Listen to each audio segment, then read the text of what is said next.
I don't care for about the blacks blaming being the out of control. whites. I don't This care is about totally blaming the whites. It's not. You're You putting feel guilty. responsibility of the. You No, feel you're the one who's guilty. feeling No, guilty. you feel guilty about being white, and so every time I No, I say don't. somebody did something bad to black people, you're like, "What? Me? I'm white. No, I can't be me. I'm a white person. Don't blame me." But I'm not blaming you. I'm saying They bad should be things thankful happen for to the black slavery. people. They should be thankful for slavery. Then you come work for me. Come be my No, slave. should I be what? You're Come not even be a my millionaire. slave. Are you a millionaire? Yes, I'm a millionaire. No, I like going to get a bond.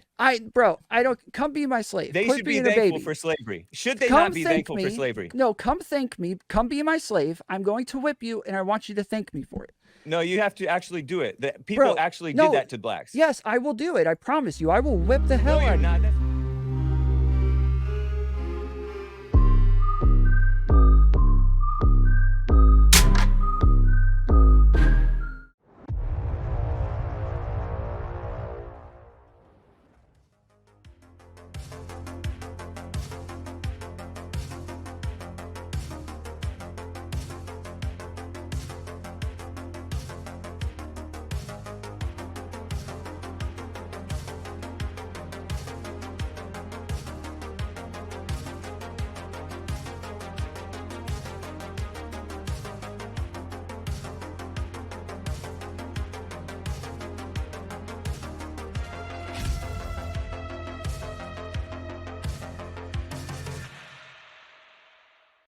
Good evening, everyone, and thank you for joining us. I'm co-owner of the Crucible, Pedro, and we have what's probably going to be the wildest ride or conversation that we have on this platform yet.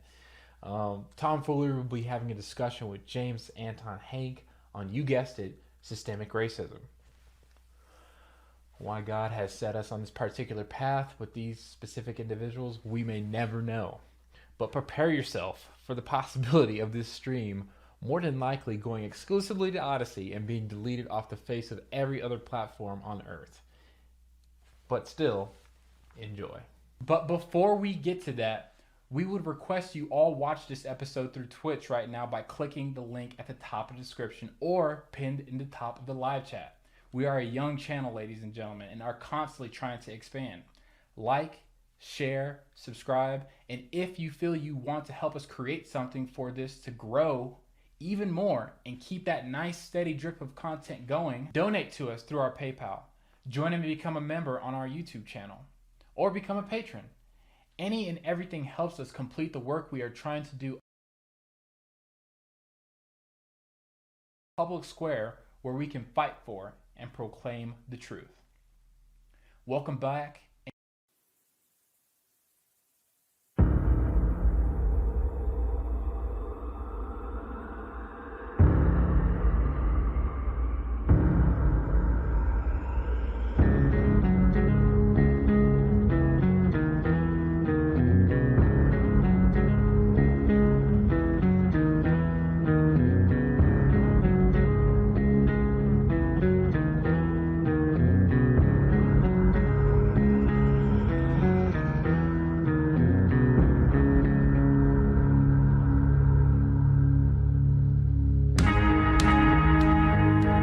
So exciting.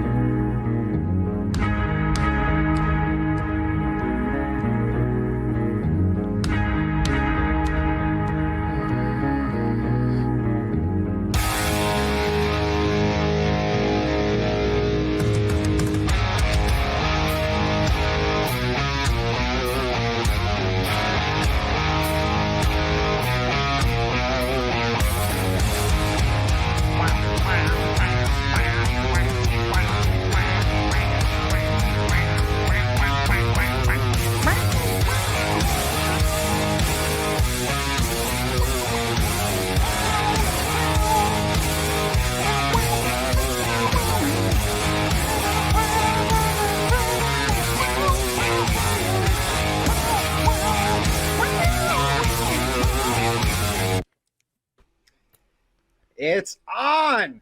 I can't wait for this one. We've got the Hake Report returning guest, and what a great guest he has been. You can find him over at the Hake Report. I'm watching on YouTube. My drives around all the time, and even when I'm yelling and screaming about the things that he says, I still can't help but tune in anyway. Hake, how you doing tonight, man? Why don't you shout yourself out, your channel, introduce yourself a bit. I'm doing well. I appreciate you, both of you, Pedro and Andrew, for having me back on the Crucible. I'm excited. I debated about rap music a month ago during Christmas vacation. I call it Christmas vacation, not winter break, because we are Christians and we are a Christian nation. And you can find me by going to thehakereport.com. And I'm live on YouTube. So far, so good on YouTube, as well as Odyssey, like you guys are on Odyssey. I'm even on Twitch, believe it or not, at least for the time being, and Twitter, the Hake Report, pretty much everywhere where there you can find me. Awesome. Hey, thank you so much. Tom Foolery. Tom Foolery has the popular Tom Foolery channel on YouTube. I enjoy going over there late at night, especially just to talk a little bit of smack. I enjoy the channel. Tom, why don't you shout yourself out? Tell everybody where they can find you. Introduce yourself a bit. Yeah, my name's Tom. I go by Tom Foolery. I'm the Tom Foolery Show on YouTube. I mostly do debate coaching, reviewing debates, help other people with their debates, or I debate myself as well. And then we also do research streams looking into specific topics and finding as much information on them as we can so that we can go and debate those at a later time as well. You debate yourself. Do you do that a lot? I don't debate myself, but I myself do debate. Oh, I literally thought that he meant that I thought that you were so talented at presenting both sides that you, or all sides, that you debate against yourself. I will get there one day. One day, cool. But I was like, wow. But not serious. Today. But Tom Foolery, as you were the challenger, we're going to allow you to start with your opening statement. How this works for the audience and the new audience that's tuning in. There's going to be a 7-minute opening statement per debater. After the 7 minutes are open, we're going to open up the floor. The debate approximately will run about an hour and a half, hour 45 minutes, with about 25 minutes for Q&A. I have a feeling there's going to be a lot tonight. We hope you guys enjoy the debate. Tom Foolery, whenever you're ready. Okay. So I identify as a right-winger, and for a long time I thought that systemic racism was bullcrap. Eventually I was doing a video about how systemic racism doesn't exist. And for me, the main thing that seemed to obviously disprove systemic racism was the problems that were in the Black community. That, like, there was a lot of problems with culture that seemed to cause all of the other problems. And I felt like the problem with culture came from single-parent households. I believe that that's probably one of the most important things for a family to have is 2-parent households. If you don't have 2-parent households, a child who grows up in a single-parent household is more likely to commit crimes, go to jail, drop out of high school. You know, they're less likely to keep a stable job. Pretty much all of the things that you would think would make somebody a productive member of society, you become less likely or less capable of any of those things if you do not grow up in a 2-parent household. So I'm going to explain this in my video. I'm setting up my video to explain why systemic racism isn't a thing. I'm going to debunk it once and for all. And as I'm setting up my video, I go and I just copy and paste the definition of systemic racism into my notes, and I'm doing a voiceover, and I get to the point where I read off the definition of systemic racism, and I realize everything that I'm talking about that is supposed to debunk systemic racism is systemic racism. If kids can't help the fact of whether or not they grow up in a family with a 2-parent household, there's nothing they can do about that. And if that's something that would make them less likely to be successful in America, then this would obviously count as systemic racism. This isn't something that they can help. This isn't something that they can change. If culture is making it less likely to where you would have 2-parent households, then this would also count as systemic racism. Systemic racism isn't a bunch of people who are being racist or are trying to hurt people based on the color of their skin. Systemic racism is normally racist things that happened in the past now cause disproportionate outcomes in the present. This can be in pretty much anything. It comes in all sorts of forms. Like it can be in the criminal justice system, employment, housing, healthcare, education. It's pretty much in any type of system that we can see. If there are disproportionate outcomes based on race, this would be systemic racism.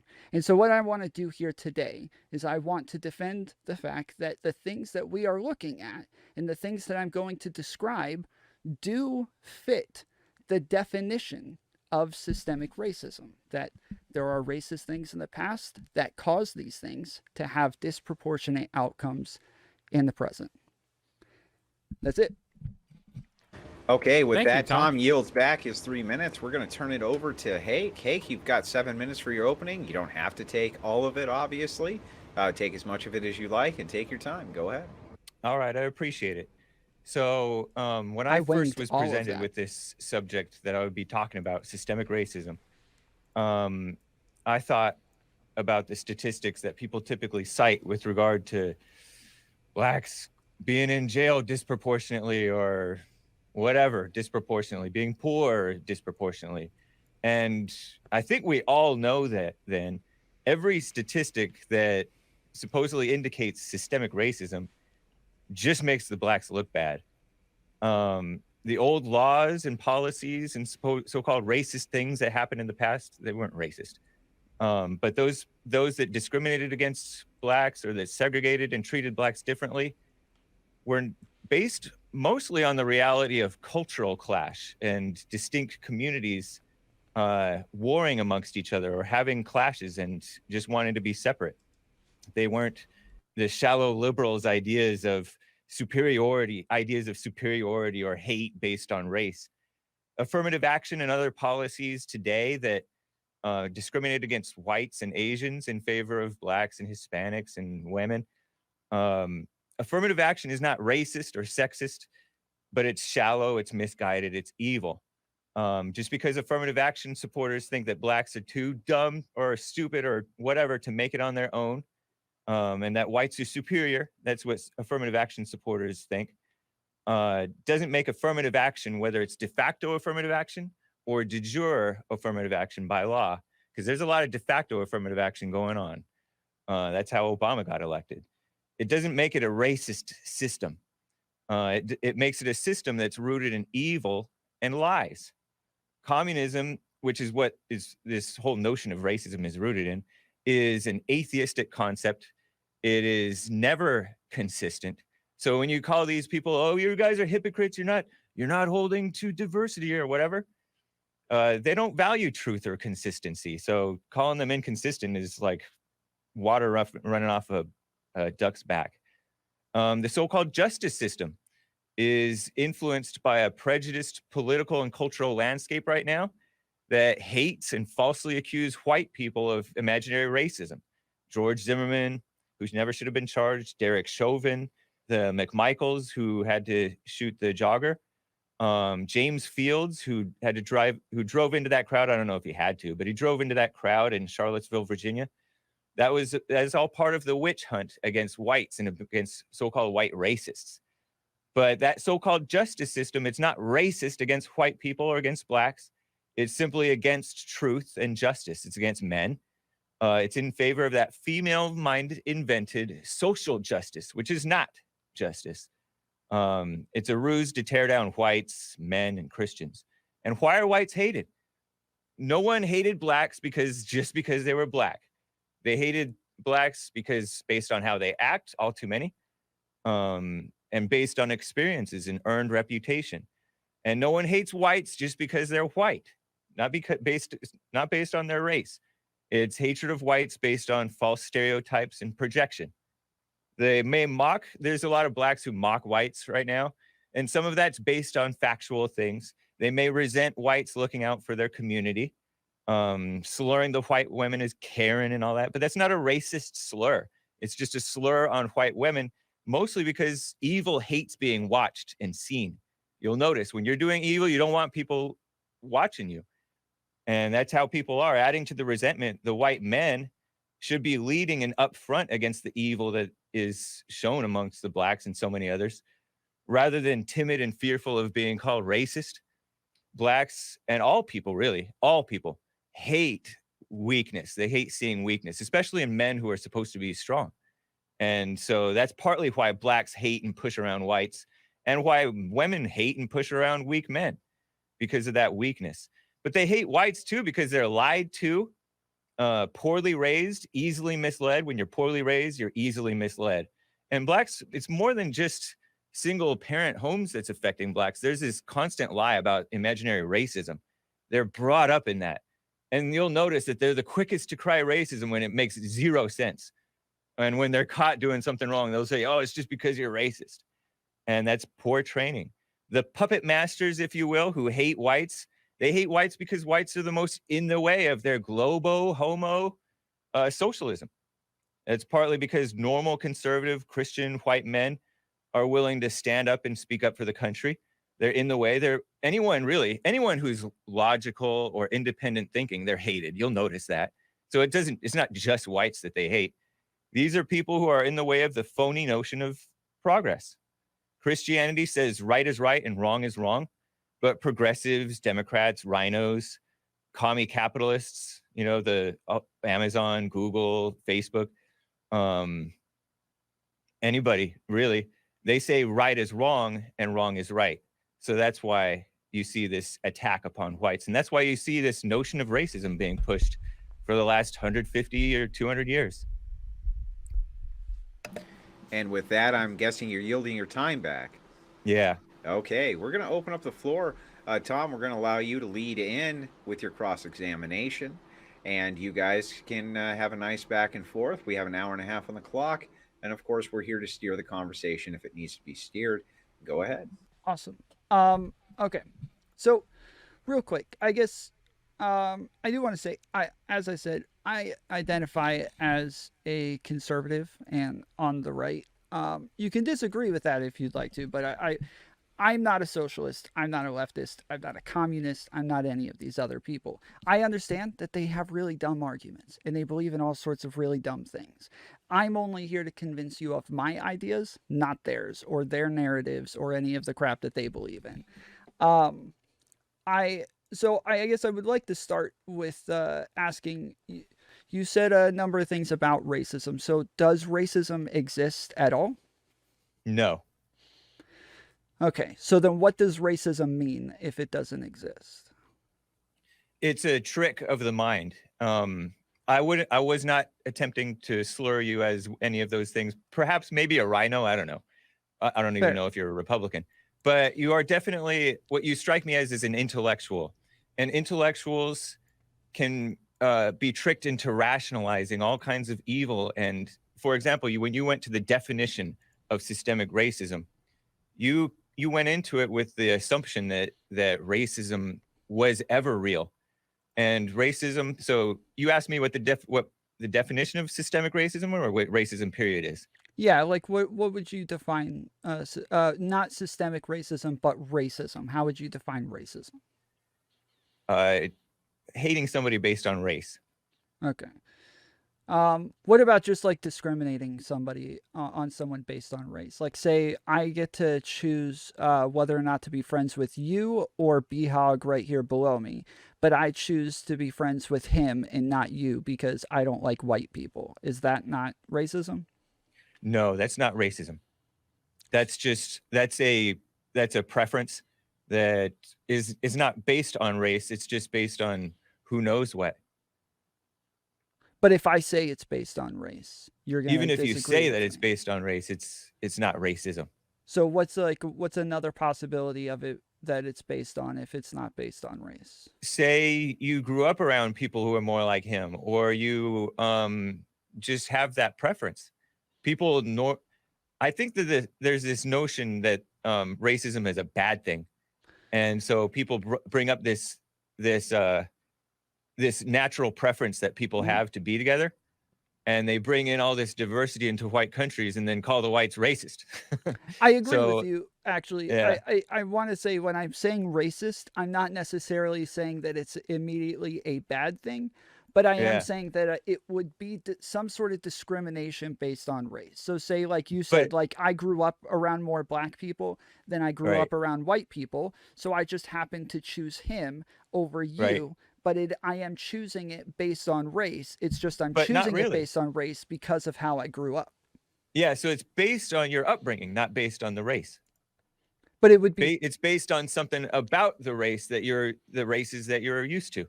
right. So But it's like a shallow thing rather than people try to say that racism is some deeply rooted thing, when in reality it's just what they're looking at is the shallow appearances of things Mhm. and the illusion rather than at root. At root, you're comfortable with what you're comfortable with.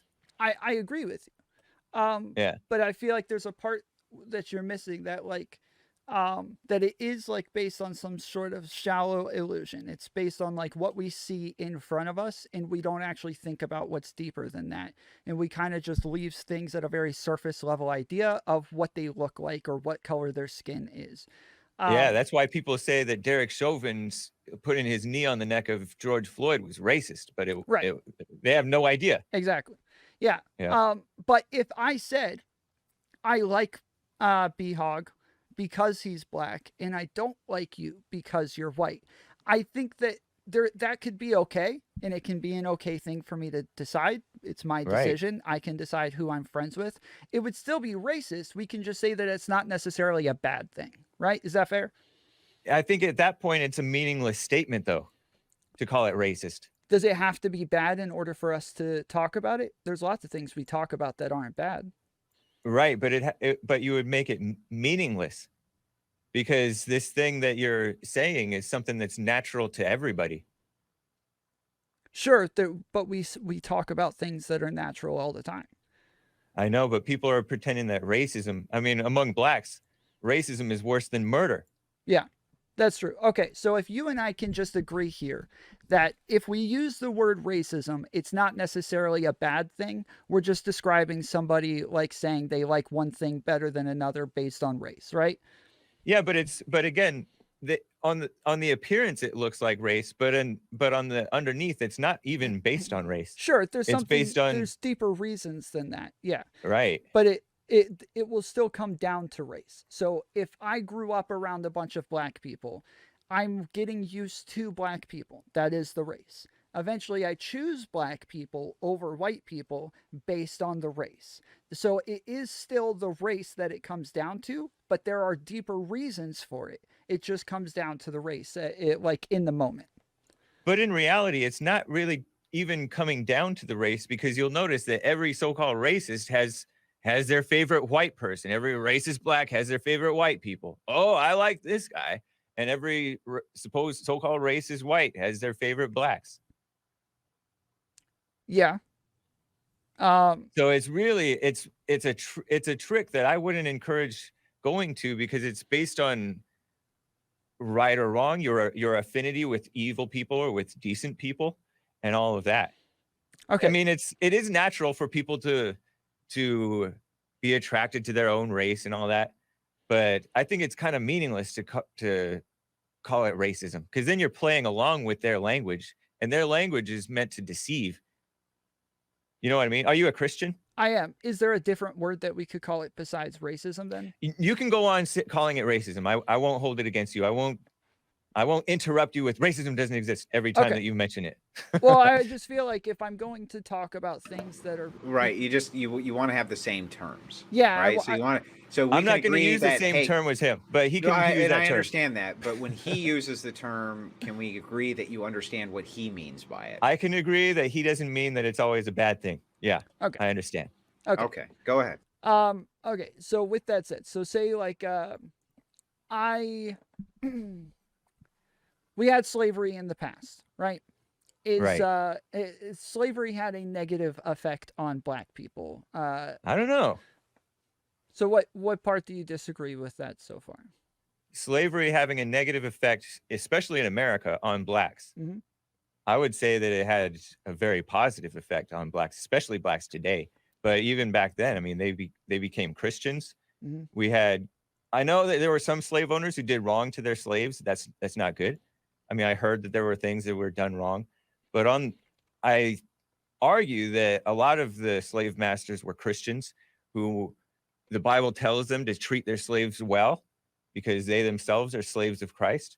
So, and once they were freed, oh my gosh, I mean, they live in the best country in the world.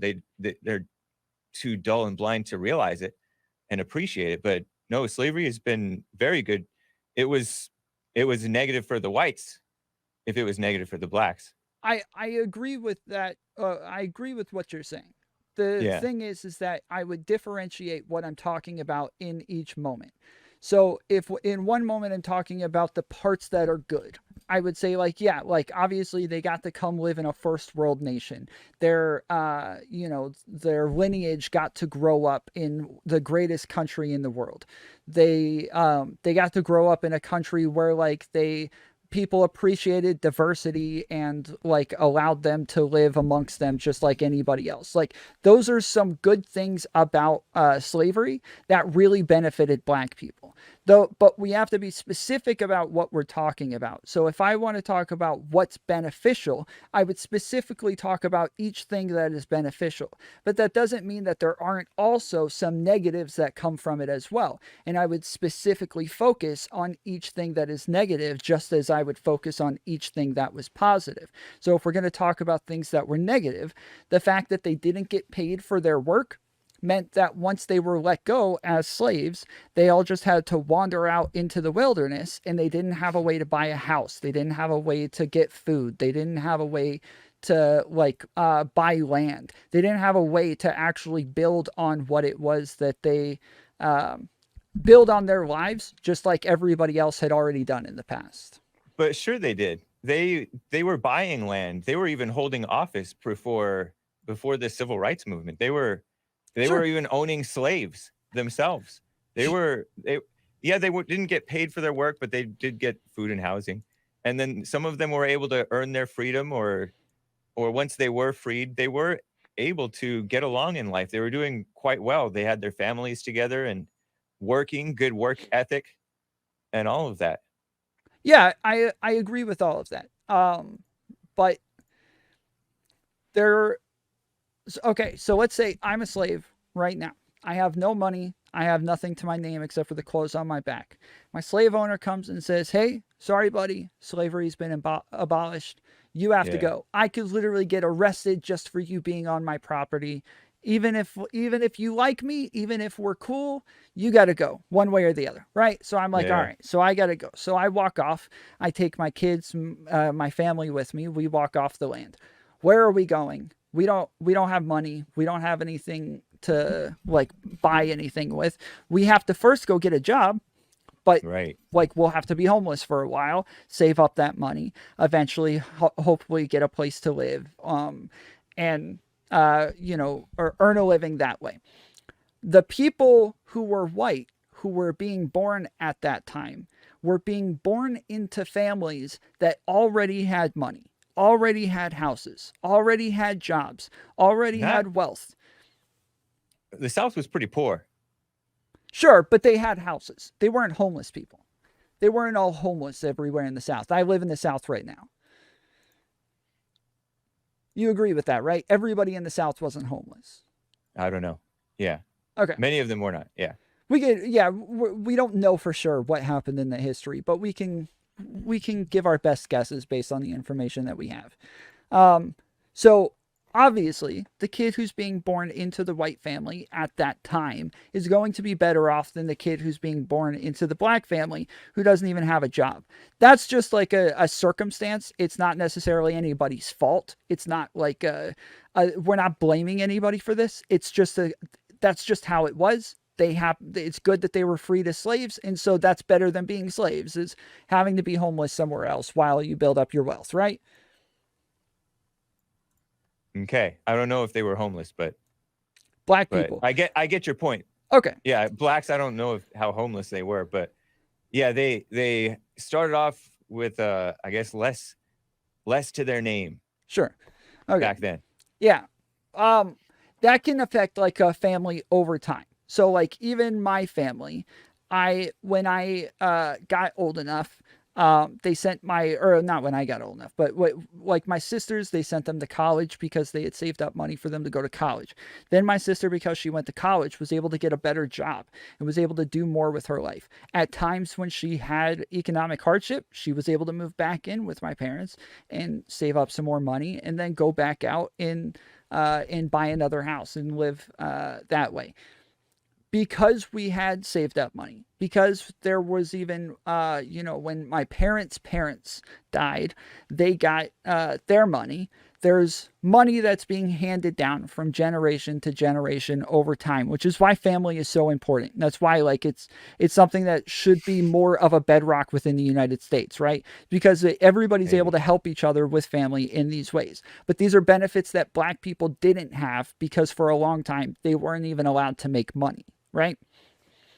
I don't know if that's really one of the main benefits of family. It's one. It's not the main benefit. Obviously, there's a lot more to it than that. But when we're talking about let's make sure we give Hake a chance to respond, Tom. Okay, sorry.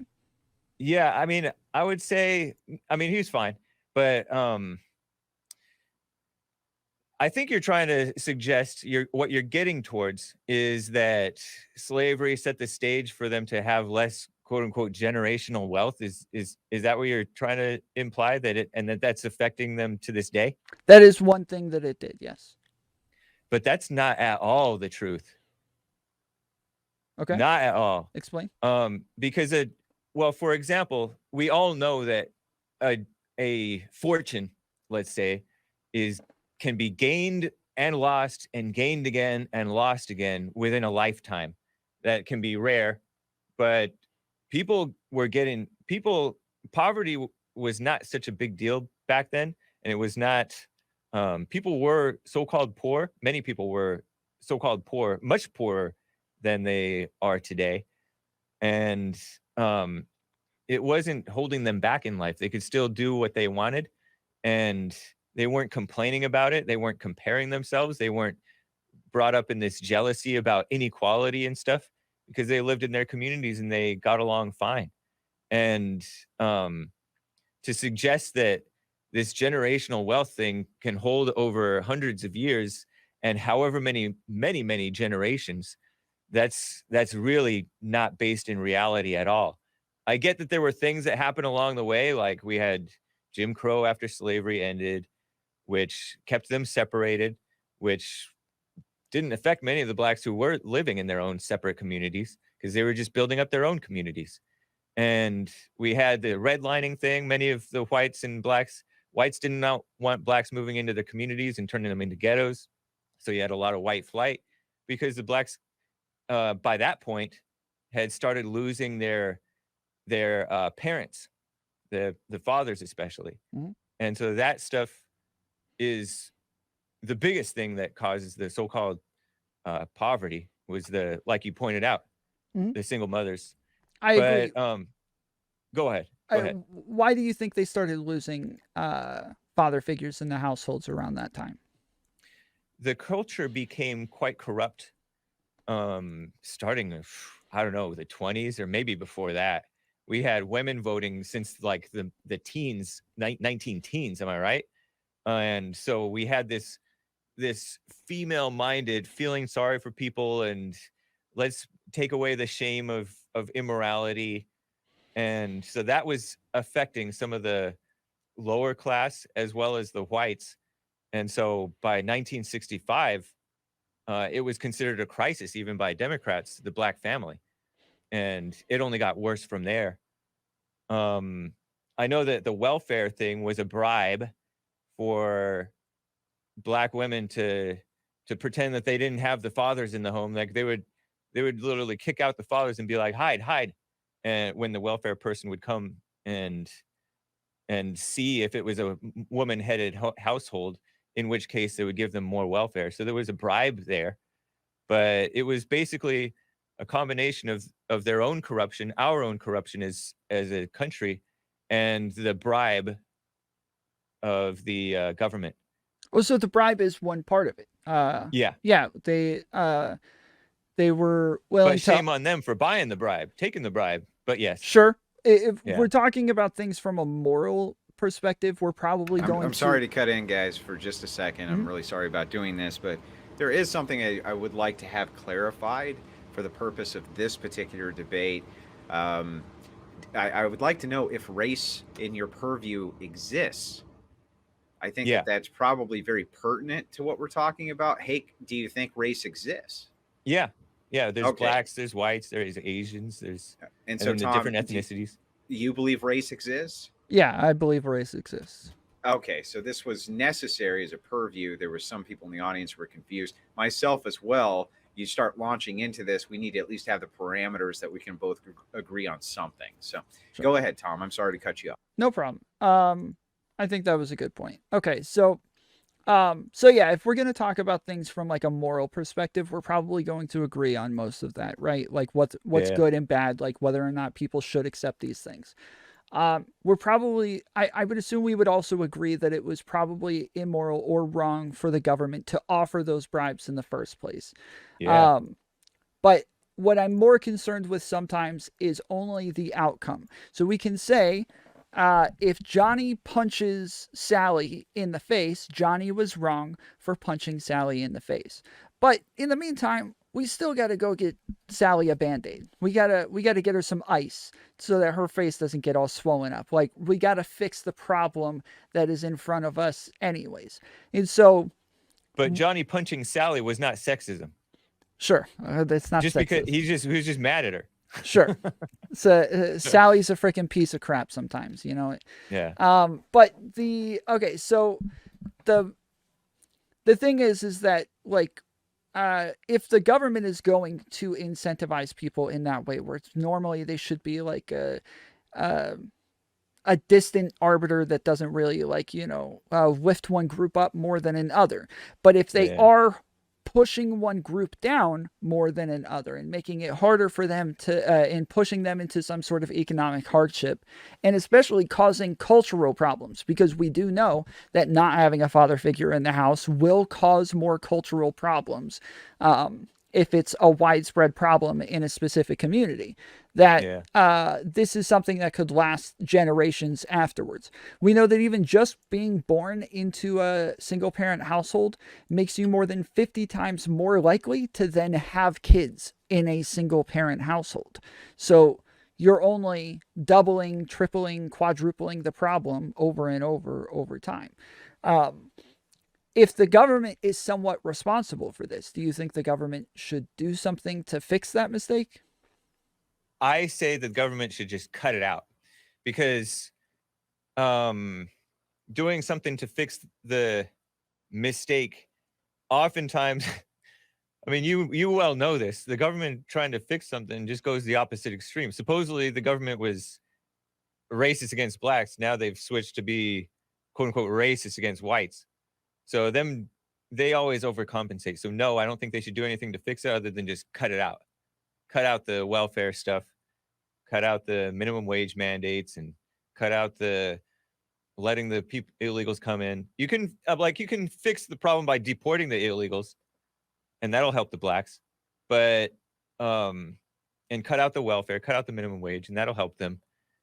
And cut out the supporting the the welfare, supporting the single mothers. But we basically have a female-minded run government. What would you say the government should do?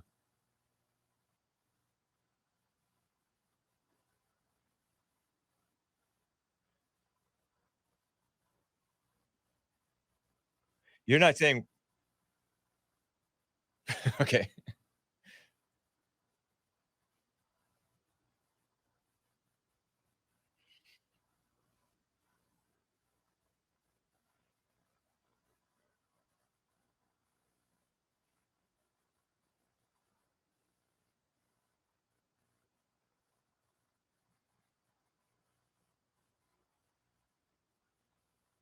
Ooh.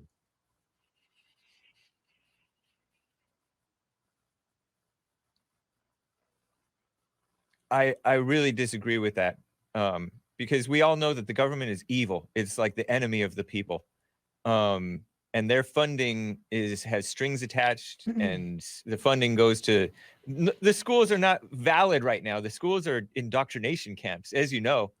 They're sometimes they may learn a little bit of math and reading and writing, but generally, and engineering, but generally that even college educated people who are just engineers get indoctrinated into this nonsense. Education is not the answer for the blacks. It's not everything, but it's one thing, right? We know that the more education you have, the more money you're able to make, and the more money. But that's not a good thing. Making money isn't a good thing. No, I mean, look at the quote unquote educated blacks. They're more off the deep end, pushing evil in the country and in the world than anybody. Sure, educated but don't people you, of all races don't you think Go that ahead. that's because it's the liberals that are pushing for more money in education, and so therefore they're the ones who are able to push some sort of narrative? If it was our side that was actually pushing more funding into these areas, we would actually have more control of some of these narratives and be the ones in control sometimes. I don't know. I think local control is really better than this federal control or federal funding, because then the funding can't be taken away. And yes, we definitely need to start taking over again. Yeah, the Christians need to start taking over because the Christians are taken over right now. Mhm. But the local men of the area and the men outside the area too should push for what's right. Tom, can we try to bring this back to the subject of systemic racism? I So feel like we're kind of everywhere but at that subject. If you could maybe or at least tie it in somehow. that is kind of where we're at. We're talking about if there are negative outcomes from things that the government has done or has allowed. What is it that we would do to fix these things? Well, right, but that seems like it's a whole different topic. While I agree that they're tied in, You're saying instead of being on maybe prescriptions, maybe on we can get to the point where descriptions. we tie it in, right? Yeah, because in your mind, are you saying that this is racist, that the blacks are doing so badly in their families and their education and all that mess? Well, I don't think that systemic racism is actually a type of racism. I think it's just saying that there's a difference based on race when it comes to the outcomes. So when we're talking about differences in outcomes for education or differences in outcomes for wealth, yeah, we're talking about systemic racism in this case. We're talking about what it is that happens as an outcome due to decisions that were made based on race. But that's really not reality, because when you look at how the black schools are poorer and not doing well and not producing good students, that's because of the blacks' own fault. They elected the bad leaders and they've put in the bad teachers, and they're brainwashed in this racism victim-minded thing. And they have the old white racists didn't tell them not to get married and to not to love God more than their own so-called race. Yeah, of course. That's not stuff that was done based on race. I mean, you could say, oh, the blacks are racist, therefore they're suffering. Is that what your argument is? No, not at all. I'm saying that because of other issues like things that caused single parent households, that obviously they're going to head in those directions. If we know that single parent households are going to make them more likely to commit crimes or more likely to have or less likely to be able to graduate high school, less likely to be able to keep a stable job, less likely to be able to make enough money to put back into their community, all of those sorts of things, I would say that that is a type of systemic racism because the outcome is there's a huge difference of the outcome based on race. But you're describing the outcome and trying to prescribe that as the motive. No, I'm not. I'm not talking about the motive. Because when you say racism, that is usually a motive. That's why I said I wouldn't call this actual racism. I would call it, right. We specifically call it systemic But racism. you're rooting it back to something that was some past thing quote unquote based on race. And what past thing are you arguing that this is? Well, so we talked about some of it was like the government pushing welfare based on into black communities, on single mothers, right? But That they were wasn't based doing on it. race. They specifically did this in black communities. They actually went around and polled black communities and then pushed it into those communities, and black communities already had welfare at a higher rate, so it was going to disproportionately affect them. But that's yes, you can say, oh, they targeted the blacks out of perhaps a misguided sense of compassion, or else they were knowingly bribing them. I'll have the N-words voting for the next 200 years, but that wasn't a racist statement, by the way. It was not. It was just corrupt government people who were being corrupt, power by any means necessary. That's the communist way. It's not out of love or hate for the blacks. It's hate for everybody, really. Yeah, sure, but they were discriminating when they did it that way, and the outcome was still an outcome that was disproportionate for one race. So again, as I said in my opening statement, I don't care so much about the motives behind these things. It's more so that the things that I'm going to describe fit the definition of systemic racism, and therefore systemic racism would exist. Can you state the so-called definition? And I'm saying it so viciously as viciously as I can, not towards you, but towards the people who came up with this dumb notion of systemic racism. State the definition of systemic racism.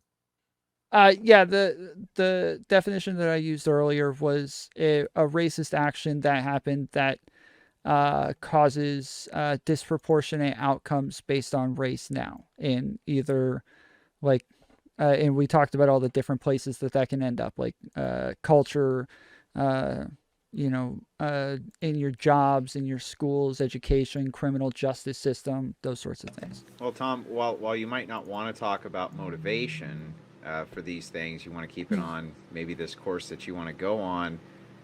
Motivation, I think, is probably very important for a systemic racism debate. Well, that's why I've been perfectly specific frank to with say you that I don't care about that it's not actual racism. Like it's. But you said it was based on some racist action, and in this particular case about the physical plight, the poverty and the crime and the single parent homes, single mother homes, really, it's the mothers of the black community. You're basing it in part only on the supposed racist act of targeting the blacks with the welfare thing and the bribe of keeping the fathers out of the home.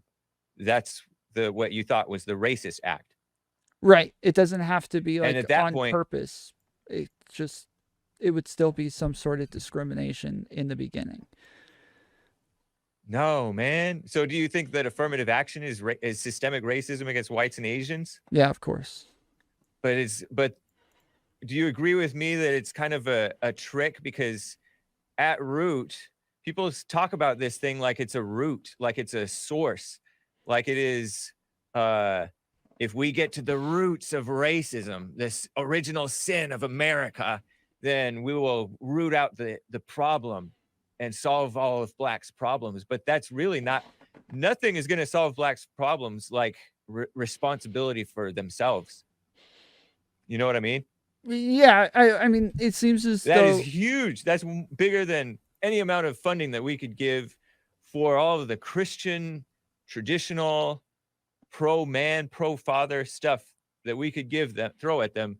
Nothing is going to solve it like their own taking control of their lives or looking at themselves.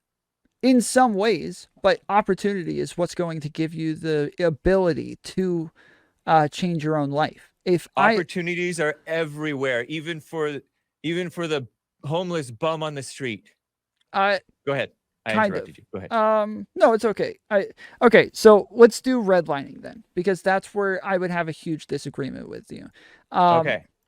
Redlining manifested in a number of different ways, but one of the ways was where they drew red lines around certain areas and said that banks made it to where they wouldn't put any sort of funding into those areas, right? They weren't willing to invest money in businesses in those areas.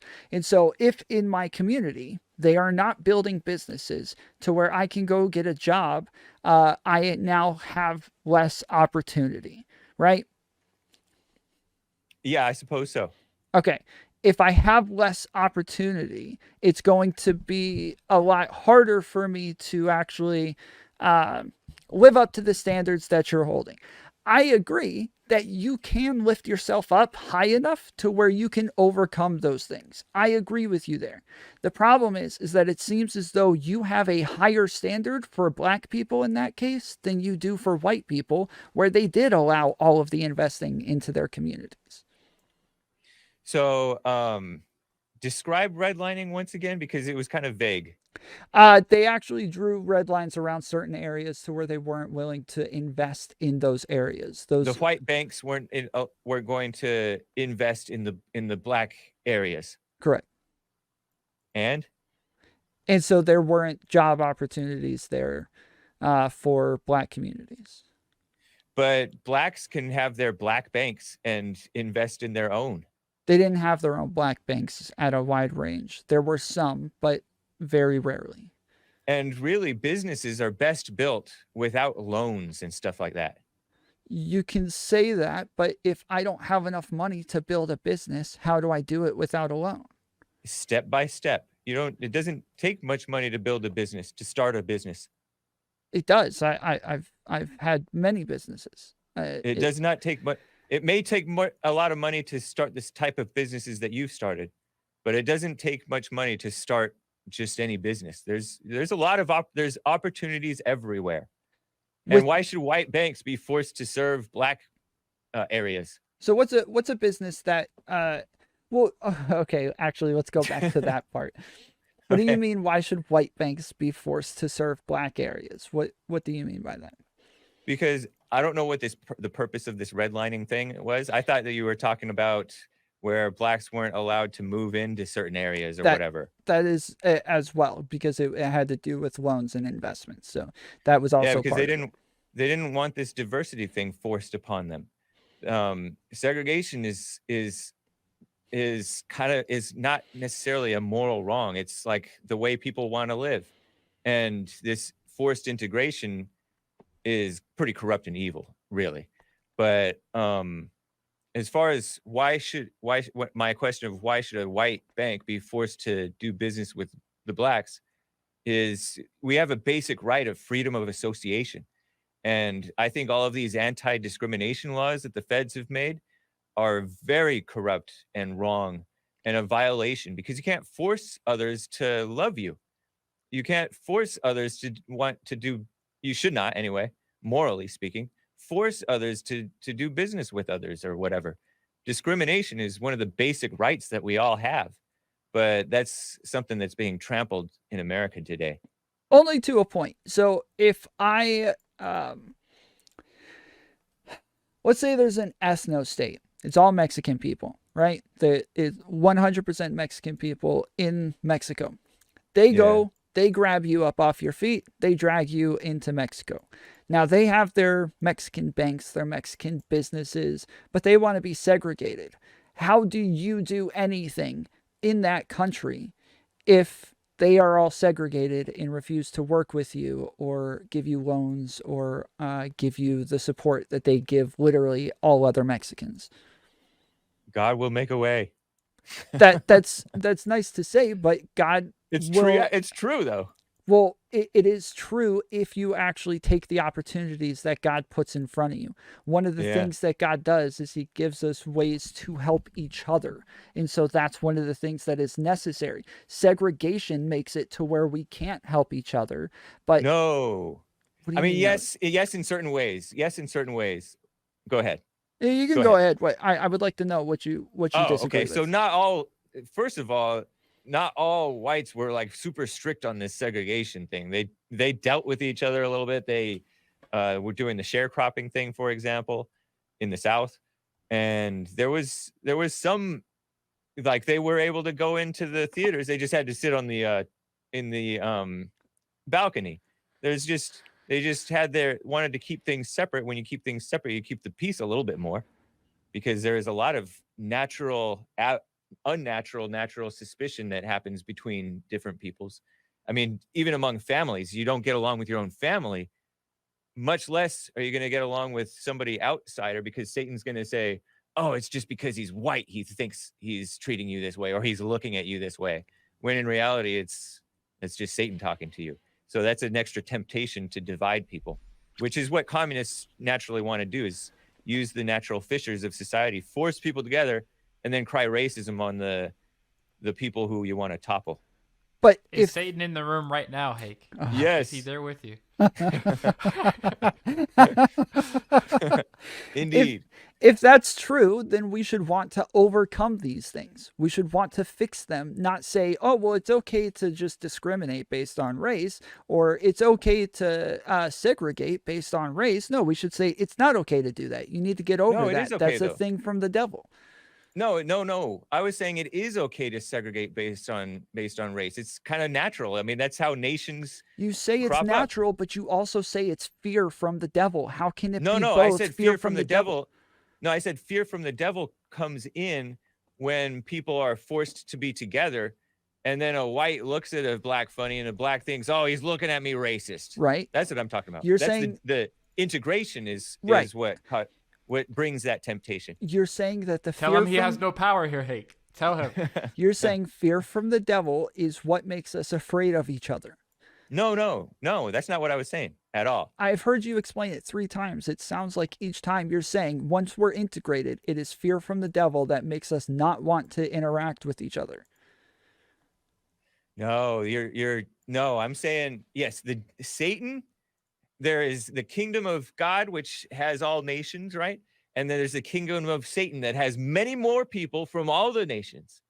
And so that's what you're seeming to agree with, is the kingdom of Satan, which was the forced integration, which says, oh, discrimination is wrong. It's not necessarily wrong.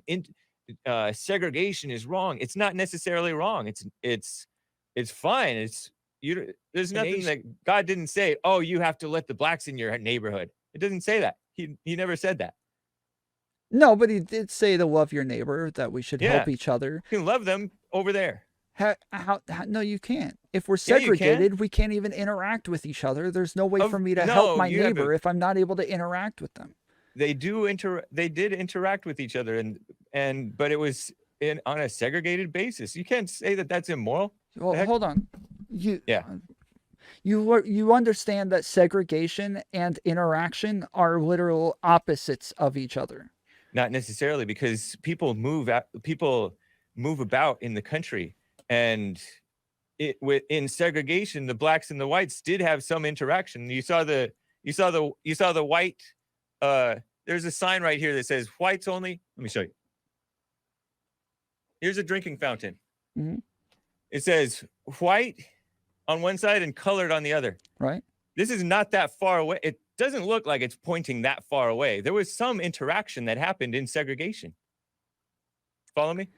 I follow you, but Yeah. this isn't interaction. And they were loving each other. The blacks and the whites loved each other in the South. If they loved each other, why would they segregate from each other? Because families and nations naturally do that. Do you integrate with other? You have a family? Yeah, sure. Did you stay with your family in your house? Yeah, of course. So you didn't integrate with other families and like wife swap and all that stuff. Well, I integrate with them when I go to work, when I go to the Right, bathroom, exactly. when I drink Yeah. from a water fountain. I integrate with all of those people. They did not. They didn't integrate with them when they went to the bathroom, when they drank from water fountains, when they went to work. They were I just that showed you the water segregated. fountains. They weren't that far apart. Sure. What I'm saying is that they are separating things to where they do interact with each other It may- less. It may have been, you could say, oh, maybe this was a little misguided, but we weren't around back then. We don't really know what the mindset of these people were. I'm not. We were just taught this is racist. This is wrong. Oh my gosh. Hold on. You But- keep yeah, acting go ahead. like I'm attributing malice to them, and I'm not. I'm Yeah, describing. but you're saying it's not loving. It's that's not loving. That doesn't it mean that is. it's necessarily malicious. It's not necessarily unloving. If I don't know All whites somebody, didn't agree. Yeah, I go ahead. don't know that they exist. I can't necessarily love them, right? I'm in a neutral state where I don't need. Yeah, you I can don't love all have people. malice towards them, nor do I love them. I can be neither one of those. Just because I say that this is a bad thing for them doesn't mean that I'm saying that they hate them or that this is malicious. But you can love all people even without knowing them. Okay. Do you agree that I can be in a neutral state where I don't love someone nor hate them? I do not agree with that. I have to either love them or hate them. Yeah. You're a Christian, right? Of course. And you're of love. I don't know how I can do that if I don't know somebody exists. You can still wish them well. Wish the people whom you don't know exist well. Okay. All right. So why do you have to know everybody who exists? Anyway, so with redlining, obviously it's going to make it to where they have less opportunities in those areas, right? They are purposefully hampering these areas to be less successful. They're making Not it really. That wasn't the motive. I mean, it may have been the motive for some. I'm not saying it's the motive, but it is the outcome. It may be the outcome, but it's partly because of their own immorality. What's wrong with the black community? They can't build up their own community. You know what I mean?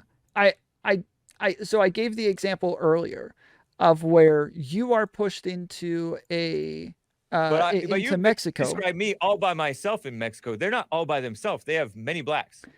They are kind of all by themselves because the amount of black people to white people is like a minute amount of people. It's a very small percentage. It's grown to 12% now. Sure, get along, man. But these are massive differences. We're talking about like you can go and look at the stats for like wealth distribution from one race to another and see that white people were doing. What do you mean? So what? Because money isn't everything. Money didn't say it's everything. They're richer. No, what? I'm not saying it's everything. I'm not saying it's everything, but it's important. Yeah, good. But it's not as important as you may fall to believe, because these people who are feeding you these ideas are atheistic, materialistic, poverty causes crime type of people, which is a total lie. I think we all know that. But they were doing better morally, and then as they got worse morally, they are doing much better today, so-called financially. They're given everything. They are spoiled beyond belief. What do you do for a living? I work for a nonprofit organization. Okay. Do you make money from that nonprofit organization? Yes. Okay. Would you be willing to just donate me all of your paychecks from here on out? No. Why not? Because I gotta work myself and make money myself. Yeah, money is important. It's not everything, but it's important. To downplay I know, its but they were able to make importance. money. They were getting by. They were feeding themselves and they were feeding their families, and they were together. They had their families together. But we didn't do the same thing to white people. We didn't say, hey, white people, now you have to be limited on how much you can do based on these parameters. They were limited. In many cases, though, there were some laws against going into the black community. Do you think it was more likely that it would happen to black people? I mean, it happened to both. But do you think it was more likely that it happened to black people? There were some cases where they couldn't sell to blacks. Why is that? Because they were the laws were on the books. This home should not be sold to blacks. Should only be sold to whites. So do you think it was more likely that it happened to black people?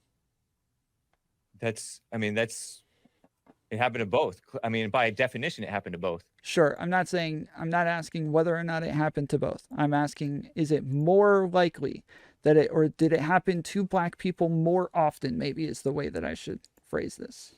I guess you could say it affected blacks more in that the blacks had fewer people to deal with, but they were selling to whites too during that time. Sure. Do you think it's fair that you would hold a higher standard for black people than you do for white people? In what way do I do that? If we understand that this happens to black people at a higher rate, but you're saying it's okay when it happens to them, but we understand that it's not happening to white people at that same rate, we should still have the same expectations of black people as we have of white people. what's happening to blacks that's not happening to whites? Well, we've just gone over a number of things that would make it to where they have less money, and you keep saying, well, money isn't everything. Well, I don't buy this whole less money thing, because you're saying redlining, and I just laid out that it was a reality of life. People wanted to segregate. Okay. Do black people currently, on average, make less money than white people? Today, yeah, Why is that? because they have very poor habits, and they have the single parent mess going on. I think the single parent thing is huge. I think according to Thomas Sowell or one of those guys, when you account for the single mothers and you go by married black couples, the difference in the so-called poverty rate goes to within just a few percentage points, rather than like triple black couples. Blacks are like 3 times as likely to be so-called poor in America. But when you do only married black couples, black families, then that just diminishes to very little. Yeah. And so you're blaming redlining on single mothers? I mean, you're blaming redlining for black single mothers? No, I blamed welfare for single motherhood at being at a higher rate in the black community. But you shouldn't blame the welfare, really. You should blame the blacks, because really nothing takes, again, for the second time, nothing takes the place of your own responsibility. Same thing for the whites. What's going on to the whites right now? We have to take responsibility. Did you grow up in a Christian family? Yeah. Do you think that you were privileged for growing up in that Christian family? Yeah, it was a privilege to be raised right. Yeah, I also grew up in a Christian family. My father was a pastor. My mom was a school teacher. My brothers are all now pastors. I understand that I grew up with a huge privilege compared to other people. This is the same when it comes to like culture or money. We can see the way that other people are disadvantaged, which is why it's really important to like donate to charity and things like that for Christians. Like that's why these, giving to your neighbor and helping other people is really important within Christianity, because we understand that some people are disadvantaged and don't have the same opportunities as everybody else. And so if you do have those advantages, if you do have those, the chances to do better, then you should use that to help other people. But it seems as though you're saying, well, you can do way better than everybody else. It's not your responsibility to help the people who aren't doing so well. Right, because much of the time, you're using privilege in a Christian way rather than the communist way. Much of the time, they are. It is a disservice to quote unquote help the people, as you know, I think. No. How is that? It's a disservice to help the person. Yeah. Have you heard of enabling? Yeah, of course. That's what much of this help ends up doing, quote unquote help. And especially when it comes from the government. We all know that the government help doesn't do any good. But go ahead. But that's kind of the point. Like when I was younger, I look at the government help that for the blacks that made it even worse for them. Yeah, sure. So we fix it. Yeah. We don't just say government help sucks. We fix the problem and make it better. Help. You end the help and say, no, it's time to be responsible. That's the help. Telling them the truth. Can you show me where in the Bible it says to do that? To say not to help anybody anymore and just tell them to pull themselves up by their bootstraps? He shall not eat. Sure, but if a man will not work, he shall not eat. That's not the same thing. We can still expect them to work and still help them at the same time. That has nothing to do with whether or not you help these people. If they will not work, you don't help them. Again, I agree with that. But that has nothing to do with whether or not we help them. They can work and we can help them. All at the same time. But why should we help them? If anything, they should help us. They've been destroying communities and stuff, complaining, and they are a mess. We've helped too much. including the churches, honestly. I mean, I think that's like a ridiculously unchristian thing to say. Like, no, we help people forever. Like, we never stop helping. Even Are if you talking about financial help? I'm talking about financially, I'm talking about in all sorts of different ways. You always continue to help people. You help them by telling the truth, and then if you see that you're supposed to help, then you do help. But there's most of this. If whites have a problem, it's feeling too sorry or helping too much. I don't care about whether or not whites feel sorry for black people. And like I've said a couple of times, I don't care about whether or not whites did anything bad. I don't care about like whether or not it's malicious. So when I was younger, I was like 15 years old. I grew a cyst in my nasal cavities, blocked off both of my nasal cavities, ended up pumping poison into my bloodstream, poisoning my heart. I was in bed for 20 hours a day for over a year. Eventually they found it. I got surgery. I had 5 different procedures in one surgery. When I got out, they gave me a whole bunch of different types of painkillers. I was 14 years old, 15. I ended up getting addicted to those painkillers, where the painkillers themselves changed my brain chemistry to where my body necessarily needs those painkillers to process normally. I didn't have any choice in that scenario. And then for me to go on to become a heroin addict, I had no choice in this scenario where where my brain chemistry and my body chemistry all changed without my choices, without my decisions. And I ended up going on to like have to go through a really hard time getting off of all of these things. But it was because other people were willing to help me that I was able to get out of that scenario. If they had come up to me and just said, well, it's your fault you got cysts in your nose, Tom, so now you got to deal with the consequences, I would have died. I would have been dead. But that's a completely different situation from what the blacks have done to themselves and continue to do to themselves in their own lifetimes. They didn't do it to themselves. Other people did it to them.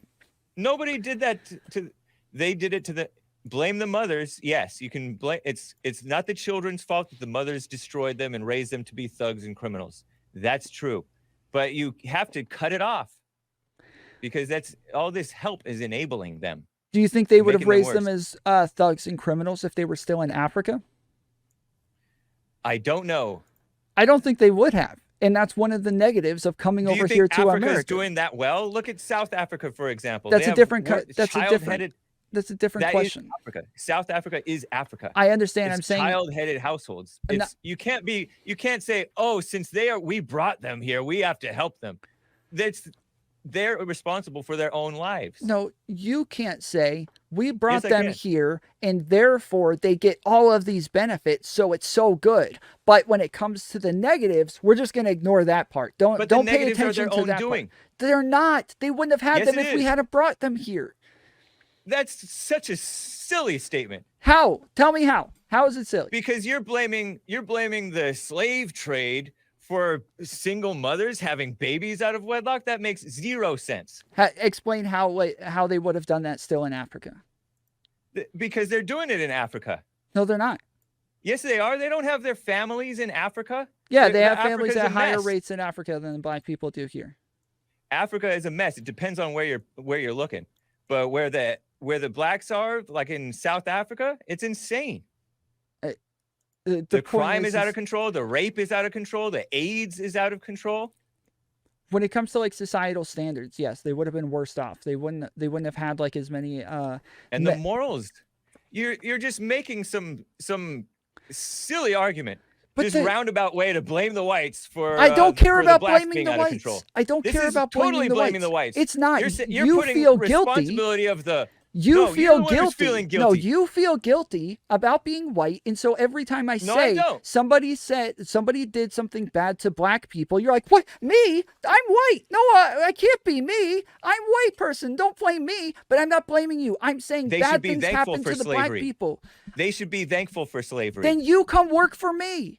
Come be my slave. You're come not even be my slave. Are you a millionaire? Yes, I'm a millionaire. No, I like wearing a bond. Bro, I don't come be my slave. They Quit should be being a thankful baby. for slavery. Should they Come not be thank thankful me. for slavery? No, come thank me. Come be my slave. I'm going to whip you, and I want you to thank me for it. No, you have to actually do it. People Bro, actually no. did that to blacks. Yes, I will do it. I promise you. I will whip the hell No, you're out not. of you. This is empty talk. I promise you. I will You're a whip the talker. hell out of you. No, you won't. I boxed for a long time. I promise you. I can beat the crap out of people all day. You can't come in here and steal me and make me your slave if you wanted to. No, I'm not making you your slave. You like being a slave. No, I said they should be thankful for slavery. Yes, come thank me for being your master. If you were my master, I would be grateful, but Let's you're do not. it. So I'm not. Make good decisions. No, Hake. I'm grateful for reality. I stay in reality. Hake, make a good decision. Come be my slave. I will be your good master. I will You're not a good whip you're not you a good all the persuader. time. I don't you need need better. You need better verbal IQ than that. You are already convinced. You think slavery is good. You think people should be thankful for it. They should be. Should they not be thankful for slavery? If that's the case, come be my slave. No. Answer the question. No, they shouldn't be thankful for it. They can. Why should not blacks be thankful for slavery? Because there can still be good outcomes while we also recognize the evils of slavery. There's What two was the separate evils things. of slavery? Owning a human being is evil. How is that evil? Because they don't. So what we call personhood, meaning you have the ability to make your own decisions. You have the ability to choose what you eat, choose where you go, choose what you do on a daily basis. That's called personhood. You have your ability to make your own decisions. They did not have personhood. That's not what personhood is. That's called freedom, what you just said. What you just described as freedom. They didn't have their freedom. That was not ideal. I suppose in a sense you could call that an evil, but it was a reality of life. It was a necessary evil at the time. Times were rough. The slave owners lived harder lives than you or I, or even the blacks today.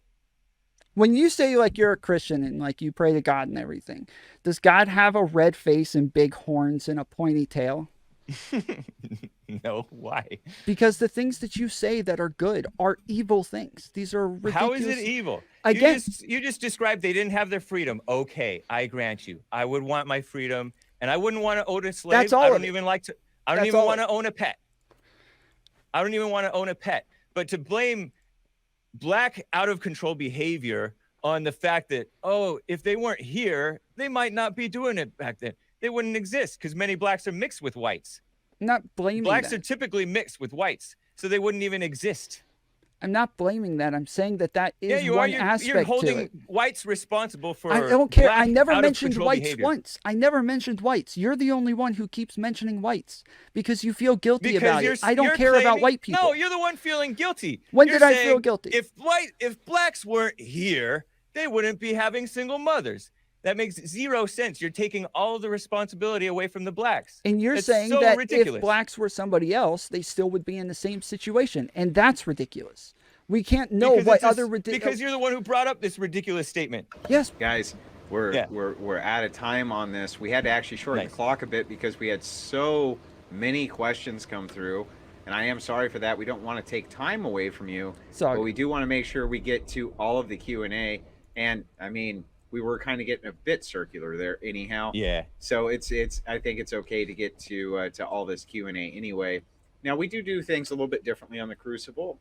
We're going to allow both debaters to give a closing statement, and when they do, we consider the debate over. And oftentimes, the moderators, as we take notes the entire debate, we will ask questions of our own, then move it over to the audience. Because there's so many, we're only going to ask 3 apiece, and then move it over to the audience questions.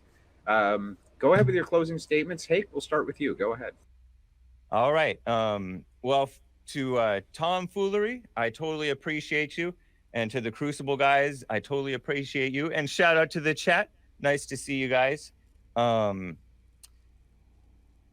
Systemic racism is a phony intellectual ploy to trick people into taking responsibility away from the person themselves. We need responsibility, each one for his own actions in life, because in life you can make or break yourself. Yeah, there are times to help some people sometimes, but for the most part, much of the help should be in the form of telling the truth to one another, because that can really enlighten, and God within will awaken you, and you can really live a great life and be thankful. With that, do you yield your time, Hank? Yeah. Okay, we're going to yield it over to Tom. One question that kept appearing over and over, Tom, before you get in your closing statement, is if you're willing to have these discussions on your VC. Yeah, of course. I'm always open. Okay. I have open debates all the time. So people who hop in my chat and challenge me to a debate, we pull them in almost every time. Okay, Tom, go ahead with your closing. Yeah. So again, I don't really care so much about what white people did or what the color of any person did. I care about how this affects people. I care about people in general. I want to make sure that if something is taken from people, including opportunities, that we give those opportunities back to those people, because I want communities in particular to do well. Slavery and Jim Crow, these were huge events that took place over a long period of time. These aren't things that just disappeared because we said they're done. They have long-term effects over time, which will include effects on their culture. And that is probably the biggest effect that these things had on slaves or on black people in Jim Crow, is that it hurt the culture to where they all live in communities together. I think if black people were all spread out and lived amongst white people, we wouldn't have most of these problems. But unfortunately, our country made sure that that didn't happen as well, that we were as segregated as could possibly be.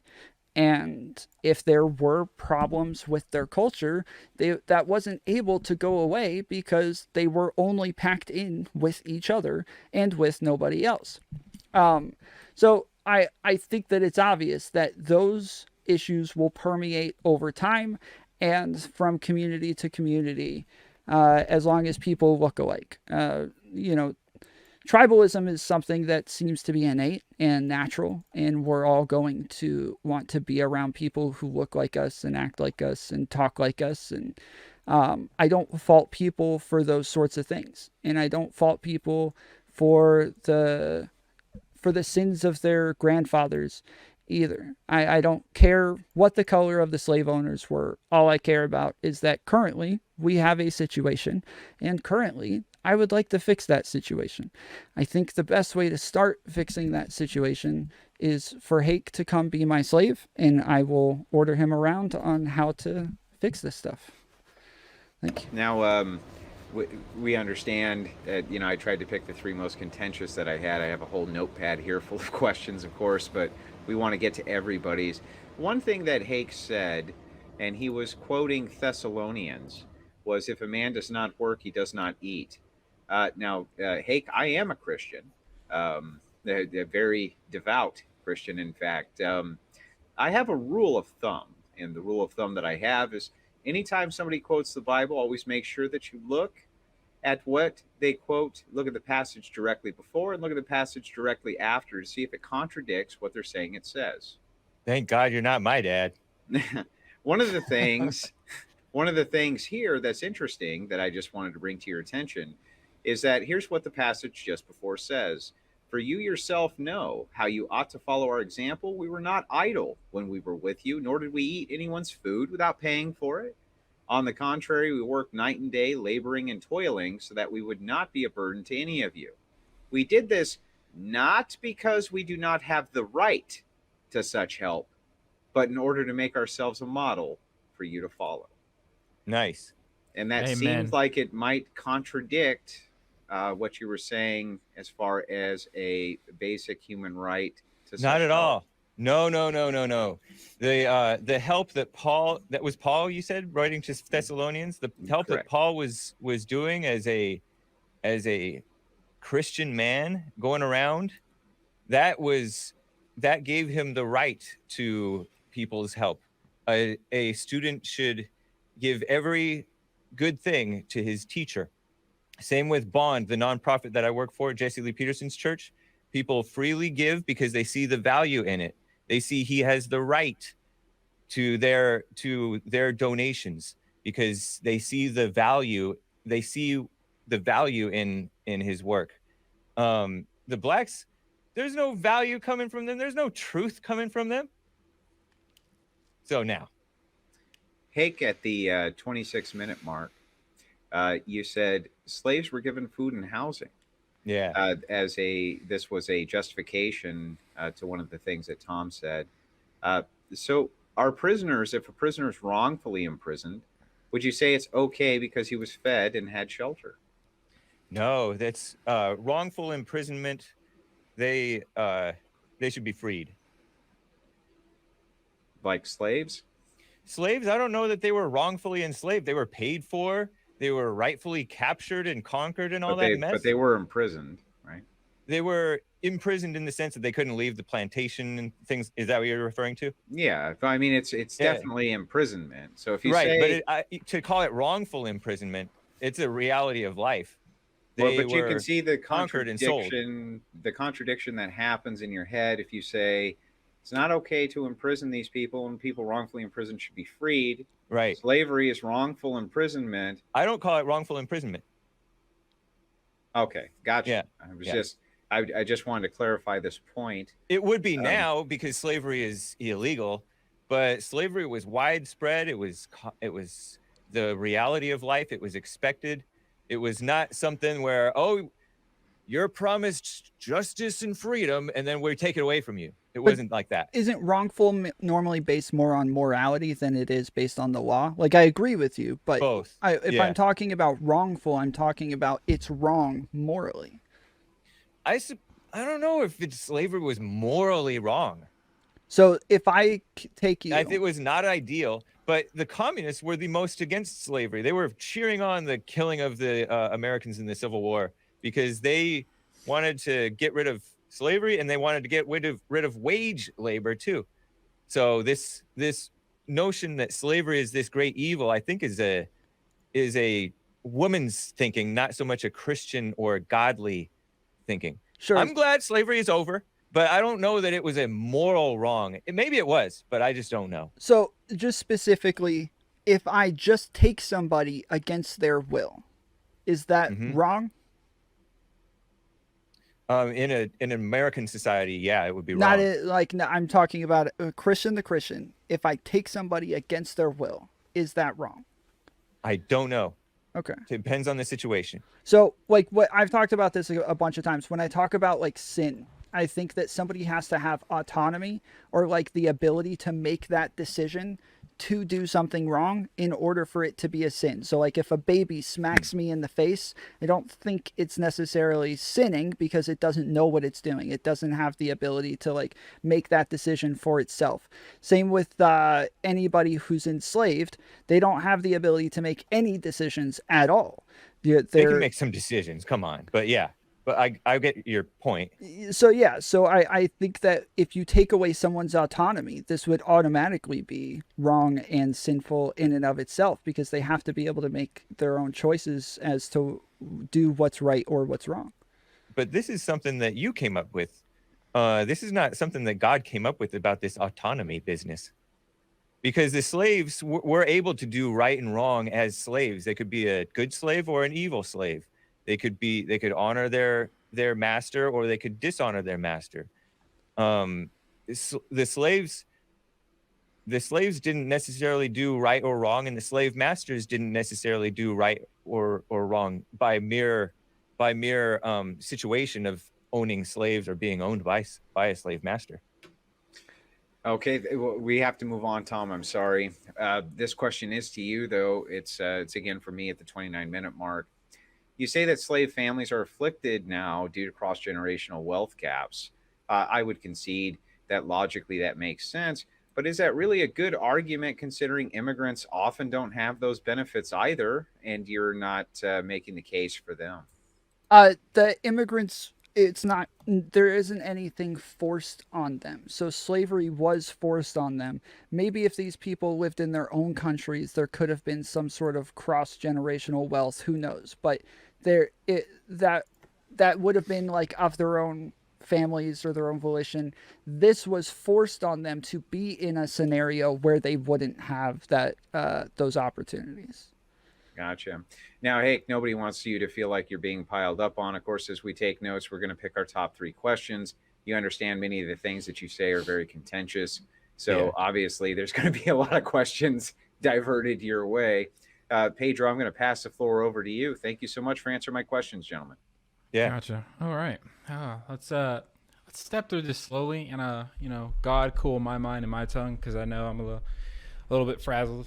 I've heard a lot of things that I want to confront, but don't worry, I'm not gonna be specifically attacking you guys because I think everybody on both sides, no matter what we call this whole situation, we got bodies everywhere. So I don't want to put pressure on anybody. So I'm gonna start it like this. And I think this is going to put everything into perspective. There is, and just hear me out. It's going to be a little long-winded, but hear me out. All right. So, a car dealership owner has a problem. He believes someone at his car dealership is stealing from him. He specifies that he thinks it's the finance guy. Over time, he keeps checking his books, and what happens is he has the guards search him every night. Every night they're searching this guy. They even at one point strip him naked. And he cannot figure out what he is getting like stolen of, what the finance guy is stealing from him. Tom, what do you think the finance guy is stealing from the car dealership owner? I'm really sorry, I missed the first sentence. I'm having No some worries. audio issues. What can you repeat Would that it be for me? time? Would that be time, Pedro? Okay, so Andrew answers time. It's not time. Hey, Hake, what do you think he's stealing from? Money. Money. Okay. Tom, you didn't listen, but I'll give you the answer right now. The man is stealing cars. They're at a car dealership. Now, why did I put you guys through that whole task? It's to put something into perspective. Sometimes the problem, you over-examine it, and it's right in front of you. You guys said something pivotal at the 17-minute and 24-minute mark. We had Tom say that systemic racism is definitely real. Correct, Tom? Mm-hmm. Hake, you also said that it's a trick of the mind, correct? Systemic racism? Yeah, it's an illusion. Guess what? I think you're both correct. Because get this. There was one moment at the 34-minute mark where you both said race is a real thing, correct? Mm-hmm. Yep. All right. You both also state in the same breath that you're Christians, correct? Yep. Yeah. All right. Race is defined by scientists as in a lab over some IQ spread of points and the content of melanin in your skin. That's how they differ from race. But I have a problem finding it in the Bible. Can either of you find in the Bible distinctly where I'm supposed to look at you three and start defining you in some kind of specific category other than the imago Dei, the image bearers of God? Can you do any of that for me? I know that there were different nations, but I don't know if the Bible mentioned race, but nation was defined as like different peoples. That's what I needed. So there's no race in the Bible. How about you, Tom?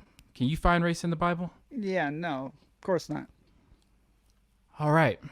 So That- every time you both call people black or white, and then you say you're Christians, I'm having a problem because there's nothing biblical about defining or differentiating people or treating them differently or separating them on the basis of race. But you will look to scientists who you both say you're conservative and you think they've rigged the game, correct? Well, you're saying treating them differently. Just because we point out that a category exists doesn't mean that we're treating them differently. Cars aren't in the Bible, but you just mentioned cars. This is a categorization that we use to convey information. Andrew's about to say didn't- something very wise, so let him talk. Okay. They're not looking at it, or the car is not analogous to the Christian worldview, is Pedro's point. All Pedro's trying to say is, how can you make these self-IDs as being anything other than Christian? Why are we looking at these through racial identifiers? I don't understand the question. Well, the axiom for everything I think I Christian follow. is morality, right? Not race. Racialism is irrelevant to Christianity, and it always has been. So Right. that's his overarching point. He's saying if you both agree that race is real, how are you both calling yourselves Christians at the same time when the axiomatics is supposed to be based around morality rather than skin color? Is that about right, Pedro? You hit the nail on the head, sir. You hit But the I don't nail on agree the with head. I don't agree with his this notion that race is not in the Bible. I said nations. And so you jump to conclusions that race is not in the Bible but the different nations are clearly in the Bible, and they were told not to intermix with the different peoples and follow their other gods. And that's what's happening is people are following the false gods, and they were described in different ways. Different people were described as having different skin colors and different so-called races.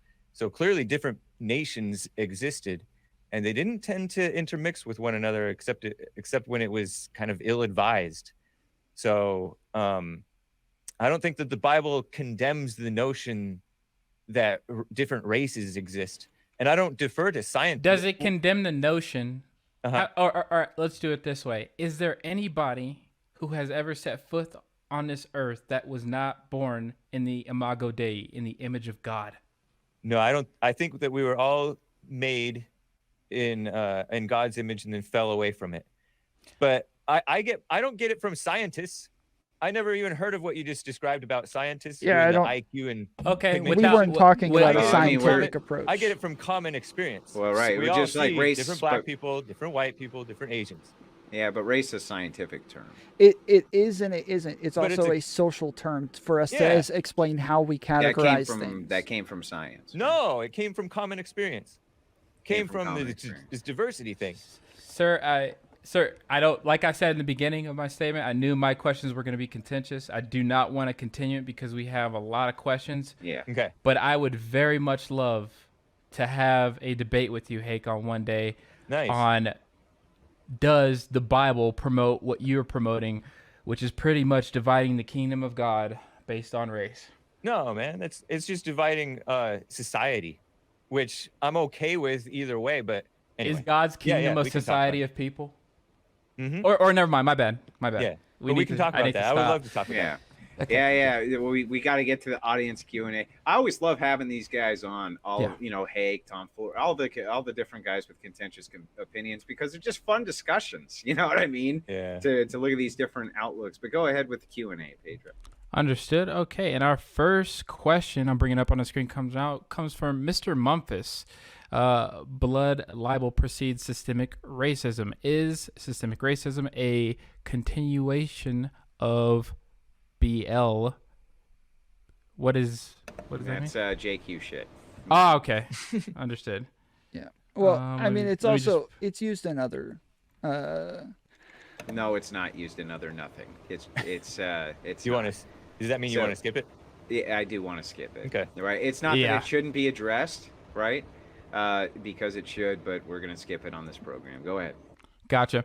For Tom, is Tom aware of the enslavement of Europeans by the Barbary corsairs that occurred around the same time as the African slave trade in the Mediterranean? No, why would I care about that? I don't. I don't know, brother. I'm just fielding them. Okay.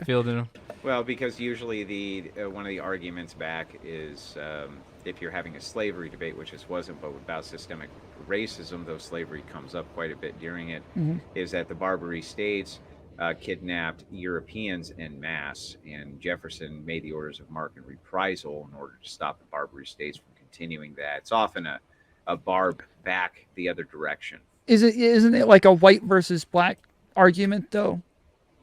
I mean, essentially, yeah. Yeah, I like I said, I don't care about like really the colors of the people doing the deeds. I care about like the outcomes. But yeah, Crystal says Hake for president. Thank for you. $5. Hake Nice. for president for $5. He's going to need a lot more money than that, Crystal. But we do appreciate the super chat. Maybe I'll get billions in free media coverage. if I allow him, he might do it. Nice. All right. Next question. Tom seems to argue for the fundings in places and bringing businesses in. When is the debt paid? I wouldn't consider it a debt. I don't think that we can look at it because I think that if the government did things to hinder white communities as well, I would just want to see them try to fix that in some way. But it's not like there's a line where I say like, oh, now this is good enough. I think as long as there's some sort of effort to fix mistakes that were made, that's all I would really care about. Would you push for them to be responsible for themselves? Who's them? The blacks, like they're having the single mothers and all that stuff. 100%. I think that we can look at things either on an individual basis or on a societal basis. Right now, I'm talking about on a societal basis. But if a black person, on a societal basis, you can push that message out because that's way bigger. Go on. I interrupted. If an individual comes up to me and they're like, "Hey, I just committed a crime and I got to go to jail now," I would have been like, yeah, well, you need to do better and stop committing crimes. But if we see that black people on average are committing crimes at a much higher rate than white people, we can see that there's obviously a problem that's causing that to happen, and there's something that we would have to do to make that less likely. All right. Next question picked up. Nope. Yep, that guy's been submitting some bad stuff usually. That was where the JQ question came from. From Andrew Stott. One, systemic racism for questions for later to Tom.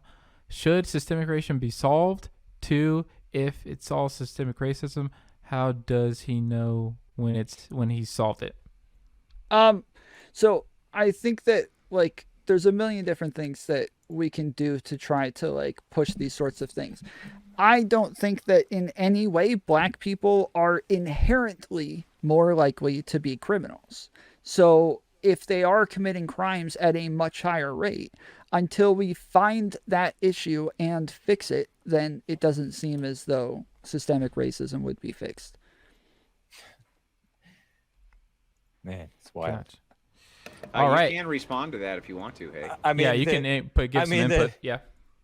Whatever the government has done, it just pales in comparison to the blacks' own fault and this kissing up to blacks. We need to stop the kissing up. There is a nasty kiss up culture to blacks. We've seen the Black Lives Matter movement be propped up by all these commie capitalists and the government. It's insane. That is more the problem than any amount of whatever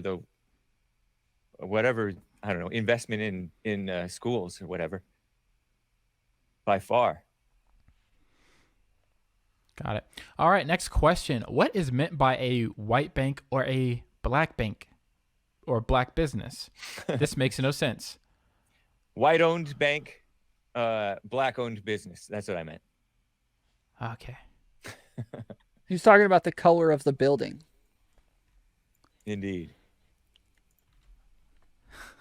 All right, next question from Andrew Stott. Tom acknowledges welfare leads to destruction of black families after welfare, right? What was the motherhood rate in 1920s among blacks? Or the married rate. Yeah, I don't know what motherhood rate means. If he's talking about the marriage rate, I know that it was a lot higher up until the 1957 or 58 is when it started to drop off, but I don't know what motherhood rate means, because normally if we're talking about single parent households, we'd be talking about the father or like the rate of fatherless households. So I'm not sure what the question is. Yeah, he might have meant single motherhood rate. I don't know. Oh, the single motherhood rate. Yeah, it was definitely in the 1920s, obviously. I don't know exactly, but I know that it was a lot higher up until we started pushing out welfare, and it was on par with white families at the time. Said I fucked up my wording. I agree, Andrew, you did. All right, next question to both sides. Both sides conceded that race exists. What races do? What race do either of them think of themselves are? What do they think each other are? What is gained by either self or / other identification? It's just an indication. I'm white. I think this guy's white. Tom Foolery, are you white? Yeah, I'm white. Yeah. Yeah, when we're talking about race, lots of times, so my job is in like words, like linguistics, pragmatics. Lots of times when we see patterns over time, Yeah, why don't you fluff up that job a little bit more? Go ahead, fluff those expertise up I just did. a little bit more. I tried for to us, make. Tom. I tried to dumb it down as much as possible by saying words instead of. Like I like normally we're going to use words to describe patterns that we see over time. As humans, it's something that we're really good at is noticing patterns over time. And then we're going to categorize those patterns and use a word to convey that from one person to another. So if we see people who look a certain way and another group that look a different way, we're going to give them labels to convey what it is we're looking at to a, from one person to another. So, yeah. Awesome. Okay. Fielding the next question. What is the system that that social systemic racism exists in? Government of America, other governments, religions, Christianity? In no system. In no system. What is the system that systemic racism exists in? Government of America, the government, religious government. So normally it's not like just existing in a system. It's a system that pushes some sort of negative outcome based on something racist that started it off. So like we can look at the criminal justice system and see that two people, if one is black and one is white, they both commit the same crime, the black person is more likely to get sentenced to more time. I don't know if that's true. Okay. It's not because the judge hates black people. It's because we have a bias, and we talk about this all the time, in-group preferences, things like that. When we use jurors to like sentence people, it's a great system, but there are some flaws to it, and one of them is that our in-group preferences make it to where we're more likely to convict somebody of a different race. No, I mean there may be some truth to that. There's black juries who want to lynch the whites, or black juries who don't want to convict the blacks. They don't tend to be as fair-minded as the whites in general, because the whites tend to just be more Christian and justice and fair-minded. But the differences in the sentencing, oftentimes that's just a statistic, and statistics are deceiving because they don't include the different aspects of what contributes to that. Because the late great Colin Flaherty, a great journalist on these topics like crime, has pointed out that blacks often will take plea deals, like they will be charged for a lesser crime but have a harsher sentence for that lesser crime because they've committed other crimes leading up to that. And they'll take a plea deal. So they'll get this harsher sentence. It'll look like, harsher sentence for the exact same crime. But in reality, that's not telling the real story. They're also less likely to show up to court, to be presentable in court. There's all kinds of different things that are going on with that statistic. So don't fall for that. These statistics are multivariate statistics, though. So like we can look and see all of the differences from one person to another. Exactly. Well, you said that they don't account for the differences from one person to another, and I'm saying they do. They are multivariate statistics where they can show. And that's also the poor. They can't afford a good lawyer. That's part of it. That's a huge part of it. That is included in the study. And so if two people who can't afford a lawyer, but one is white and one is black, the black person will still receive more time. You're citing statistics made by liberals who are by definition are deceivers. How do you know they're liberal? For this, man. How do you know they're liberal? Because liberals are the ones making the statistics. They were actually conservatives. Well, they're rhinos then. Don't fall for it. I think you're a intellectual. This is how Republicans are supposed to be. Are deceivers. The people who vote for like somebody like Trump, like those are rhinos, right? Those are people who are like, Trump's not a real Republican, right? Trump is the only true Republican. But he voted for liberals his entire life. He even ran as a third party. He repented. He became his own man. Well, so he's not a real Republican. He's a real Republican now. Most of his beliefs aren't even Republican yes, platform are. beliefs. They're pro-America. they're not Republican platform beliefs. Yes, they are. What are? What name one that's not Republican? What's it called? Protectionism. Trying to make it to where other countries can't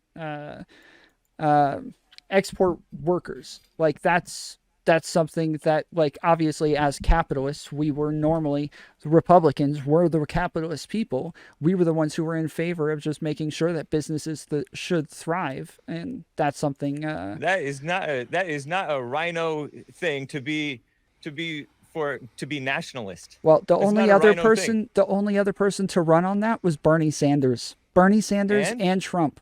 Bernie Sanders is a communist. If you voted for Trump, then you're a communist, bro. Don't disrespect communists like that. No, that is the silliest example. He's protecting America, protecting American workers, and that's supposed to be make him a rhino. You come up with a better example. I liked when he wanted to punish the women who commit abortions. Then the rhinos jumped on him and he recanted. What a shame.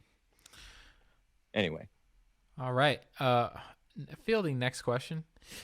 Did systemic racism always exist? If not, when did it start? If so, how was that maintained inside homogenous societies? Tom, I think that's for you. Yeah. So systemic racism exists again when the outcomes start to show that they are that there's big differences between one and the other. Sometimes the outcomes can be huge difference or have huge differences just based on something natural, and normally that wouldn't be because of systemic racism. But if it was because of something like Jim Crow, or because of slavery or redlining, or, you know, something that the government did or whatever, like, then that, like, once we see disproportionate outcomes, that's when we can see that systemic racism exists. No, it's so silly. You're basing it on outcomes, and the outcomes are so much more directly affected by their own behavior. I don't know that. The outcomes of the blacks is their own fault. In other words, it's not the outside tangential distant past's fault. Yeah, in a lot of ways. Also, in a lot of ways, they're also in every way. Well, so it can be their fault, and so let's say a woman walks up to a man. It's a married man, hottest woman you've ever seen in your life. She walks up to this man, married man, and just takes off all of her clothes and starts touching him and trying to make out with him, right? If he kisses her, this is his own fault. He is wrong for this. He has broken his vows. But the woman is also wrong. She's not married. She didn't do it. Like, why is she wrong? She's wrong because she's influencing this guy in a negative direction. If we can see that the government is influencing people in a negative way, making it to where they are more likely to do something bad, then they also have to be held accountable for that. You slash the government. That's one way, but you would have to acknowledge that systemic racism exists first before you start coming up with solutions. That's not that systemic racism isn't real, and it's not a problem. But you don't even know what it is. Yeah, you just told me what it is. You told me it's racist things that happened in the past that affected these blacks negatively, or people negatively, of different one race more than another. Right. But that's dumb. It's a false notion, because first of all, it wasn't racist in the past. And second of all, the blacks are by far responsible for their own destruction.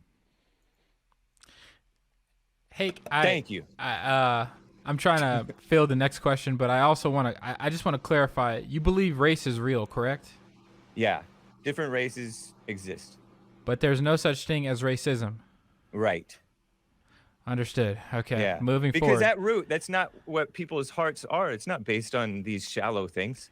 Again, let's you're loading the word with so many other things that it doesn't necessarily mean. It can just mean you're the one taking discrimination. But you're adding all of this moral weight, like it's good, it's bad, it's the white person's fault, it's this, is the black people are innocent, it's communism. We're not talking about that. Common practice. Yes, we clearly are. We're not. Because you're coming up with something that makes it a meaningless statement. we're just talking about the discrimination in and of itself. That's it. Nothing else. You add all of the other things No, by yourself because you you're feel blaming- guilty for being white. You're projecting this notion of guilty for being white on me when it's you, because you're blaming slavery on something that's more clearly, more directly their own fault. So, We gotta wrap oh, it up, got brother. it. Yeah. Okay, yeah. Okay. We're at For the the fifth we're almost time. at the 2-hour mark. Right. Guys, Well, yeah. can you take a minute and shout out both your channels again? Hey, go ahead. You first. TheHakeReport.com is my website, and I stream on YouTube and Twitch and others Monday through Friday, 9 a.m. to 11 a.m. Pacific time, which is noon to 2 Eastern. I'm on Jesse Lee Peterson's network. I also am an expert on the Jesse Lee Peterson show, and I do Hake News on the Jesse Lee Peterson show, which is 6 to 9 my time. And I'm also I also help make sure that Church with Jesse Lee Peterson goes out on Sundays on Bond YouTube channel, rebuildingtheman.com. Well, I hope you enjoyed your debate today. It's always Yeah. great to have you here on the Crucible. We always enjoy it. Tom Foolery, will you want to shout out your channel?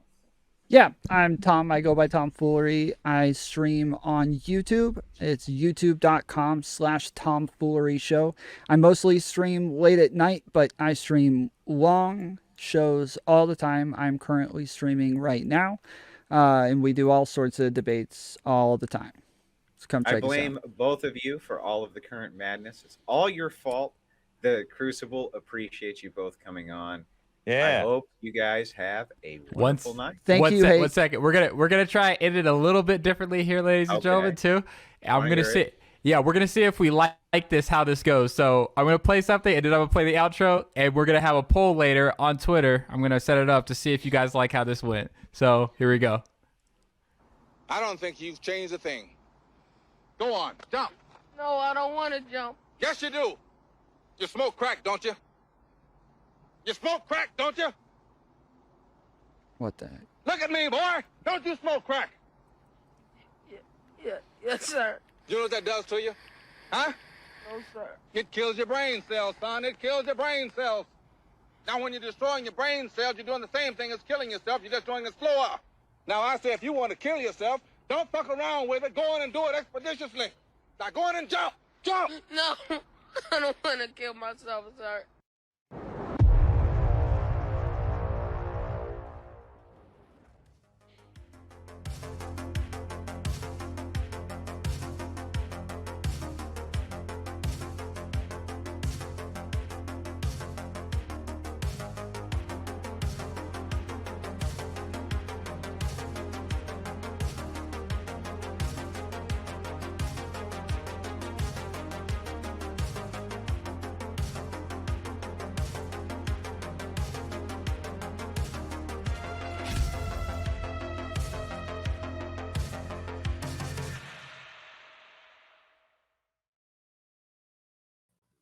All right. How did we like that? Did we all like that? Was that fun? That or was no? weird. It was weirdly unexpected. I didn't Yeah. know what to think of it there, Pedro. I didn't know. By the way, Well, they're I still bet- streaming, just so you know. Are you serious? Yeah, of course I'm serious. I'm streaming. Oh, yeah. No. Yeah, Okay, Okay. he's still streaming. he's still streaming. Yeah, Yes, this I'm is streaming. this is stream ended. Okay. Yeah. So anyway, Hake, man, we appreciate it. It's always fun to have you on. I was going to Yeah. ask you two quick things before you go. Okay. You went to the modern day debate dealio that happened there, right? Yeah, over in Dallas, Texas. Yeah. Yeah. Did you happen to see these two guys measuring themselves? It was a small communist guy and Destiny, and they were like measuring each other's heights against each other. Did you Oh, actually see that? No, I did. I did not see that. Okay. I showed up kind of late Saturday afternoon, and I hung out a little bit, watched a couple of debates, and then did my thing on Sunday. And then I had to take off Sunday night. Really, I mean, I took off Sunday afternoon to do up Jesse's church thing, and then took off. So I wasn't there for a lot of the event. Okay, because there was a big to do, and I've been trying to actually figure out maybe pretty one funny. of them is actually taller than the other one, but they seem to have been going at it for quite some time, huh, Tom? What happened to Hunter Avalo? You're talking about my debate with him? Yeah. That was supposed to happen one Saturday, and then it was delayed to MLK Day, and it's going to happen the 29th. Saturday the 29th at 5 Pacific, 8 Eastern. We scheduled this. We're like, okay, let's do a systemic racism debate with Hake, and then we look I up know. and we're like, what the hell? Hunter I already know. did. Like, Yeah, no, what happened was I booked this with you guys, with Andrew and you, and then Saturday afternoon, 2 Saturdays ago, I get this DM from James at Modern Day Debate. Hey, do you want to do a systematic racism debate with Hunter Avalone? I'm like, sure. And it was going to be that same day. It was like January 6th or 8th, I want to say, because the 6th was like during the week. But Yeah, then we saw it. We saw it. We were like, well, of course. You know what I mean? I know. I'm like, that's interesting timing. Yeah. So, Yeah. that was what a neat. mess. But I think it all worked out kind of in the end. Yeah. But did you enjoy that debate, Con? The debate con, I was so happy that I went, because Destiny thought that I was just trolling him, and I'm like, no, I'm not trolling you. And I got to see a lot of those guys, and in person, it's so, you get people's friendliness, and it's just, I don't know, something about modern day debate. It's just positive vibes, even Different with in these person. communists. Yeah. Yeah, that's interesting, man. We'll let you get off to your night. My wife Thanks, did man. want me to tell you though, DM over a PO box if you got one. She's gonna send you a copy of her book. She wants you okay. to read it. It's a good one. Anyway, have a good night, brother. All right, you as well. Nice meeting you, Tom Foolery. yeah, nice meeting you. Thanks for doing the debate, man. Have a Hey, good night. you Yeah. have a good night. I love you.